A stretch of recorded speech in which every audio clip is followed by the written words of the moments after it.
Hi, welcome to another video. Today we're discussing two movies, The Princess and the Pauper and The Princess and the Popstar, and how one of these is a masterpiece of a movie and the other is hot garbage. Before I start off this review, I want to just put a disclaimer for anyone who actually wants to watch either of these movies. I wouldn't suggest watching the Popstar one. It's really bad and has really bad advice for young kids, so I wouldn't watch it. Watch the Pauper one though. That one actually is really nice. Now, onto the review. The main difference between these two movies comes from the morality of them. The first movie, Princess and the Pauper, showing how people should not be greedy and how many people struggle in their lives in different ways, and a lot of other great morals. Well, the other movie, I don't think it teaches anything. It pretty much just is about two privileged white girls. That's it. That's all it is. It's a terrible movie. It's trash. We see these morals being adequately opposed in The Princess and the Pauper with Prevenger, a villain who is willing to commit murder to become king. He ends up stealing all the gold from the mines, which makes the kingdom poor, meaning a lot of people starve and lose their jobs. Pretty dark if you think about it. He ends up trying to kill the princess later on. He kidnaps her. He does a lot of bad things in the movie. He is a villain through and through. He has great songs, he has great motives, everything makes sense. In the Popstar one, however, this is not true at all. The main villain is the manager, but he doesn't even really get the spotlight until halfway through the movie. And his whole thing is he steals a magical tree that grows diamonds. He steals a magical tree that grows diamonds. Yeah, they just add a whole bunch of random magic stuff in the Popstar one. She has a hairbrush that can change her hair, and the other one has a microphone that can change her clothes. Are you kidding me? Why? Anyway, there is no real villain for the first half of the movie anyway. There's nothing moving the plot along. It just seems dry and stale. There's nothing to actually show. Then there's the matter of the songs. Each of these movies are musicals, so each song should be impactful or grow the characters in some way. However, this only works with the first one. The first one's songs are beautifully written, meaningful, and they help grow and develop each and every character. In the newer one, they just don't. They don't develop any of the character in their average songs at best, and it just makes the movie flat. A great example of the differing song types is with the song To Be a Princess. In the original one, it highlights her struggles, while also showing how courageous she actually is. This is because she doesn't sing the song. Julian, her love interest, actually does. She never really complains about all these things that she has to do. However, it's clear to the audience that she does have to go through a lot of stuff to appear perfect to her people.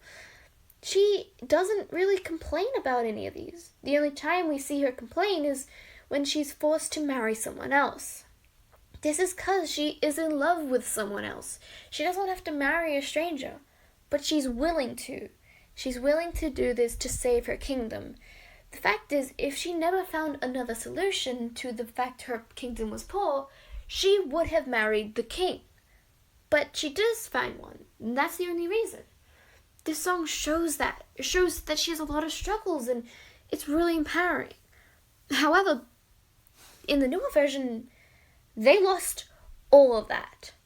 The first difference is the fact that it's not just about the princess this time. It's about the princess and the pop star. There's also the fact that both of them sing the song instead of having someone else sing it. It's a song that just doesn't work. The first half of it is exclusively for the princess, and the second half is exclusively for the pop star. But they could have just left the first half as the same as the original, but no, they didn't do that. They actually had quite a few changes in the song, and if you looked at all these changes, none of them are struggles. All of them are privileges. Like the fact that she has a golden yoga mat. What? Her people are in this movie shown to actually be a bit poor and are struggling. But they don't care. She has a golden yoga mat. Who cares?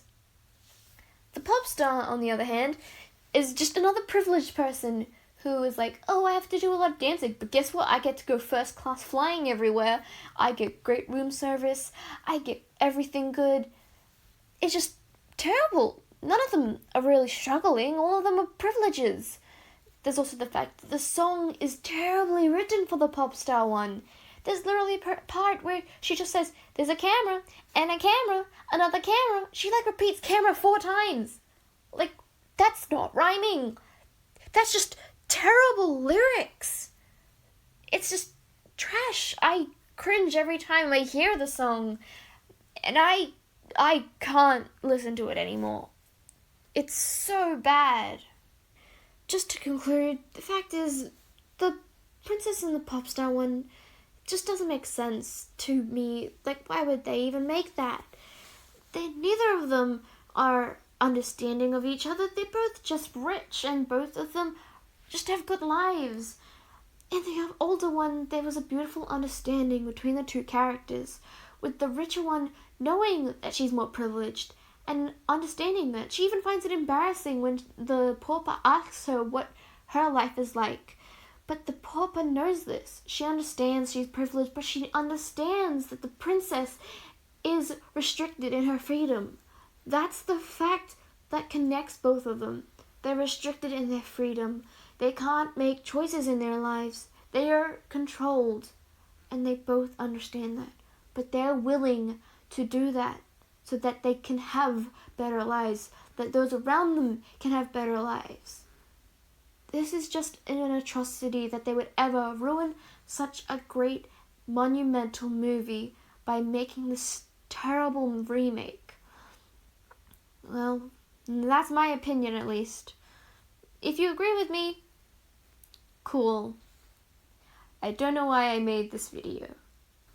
Anyway, I hope you enjoyed me ranting about 2 random Barbie movies, one that I really like, one that I really hate. I hope that you liked this video. I don't know why I made it. At the moment, I can't really do much. I don't have a computer of my own. I have to share it with someone. And since they aren't at work most of the time because of all this virus stuff, I couldn't really get on that much anymore. So I've been struggling to get videos out. I've been coming up with terrible ideas. This video, for one, that's a terrible idea. Anyway, I don't know. This is just a movie that I really enjoyed when I was a kid, and that I look back on a lot because it does have pretty good morals. So you can go check it out if you like. Yeah. I don't know why I made this. I ended up actually watching the movie a little bit earlier today, or yesterday, whenever this video comes out, with my mom, because we're all staying in the same house at the moment. Yeah, and she actually enjoyed it. She finds it actually a really good movie, so since she likes it, then so can you. Yeah.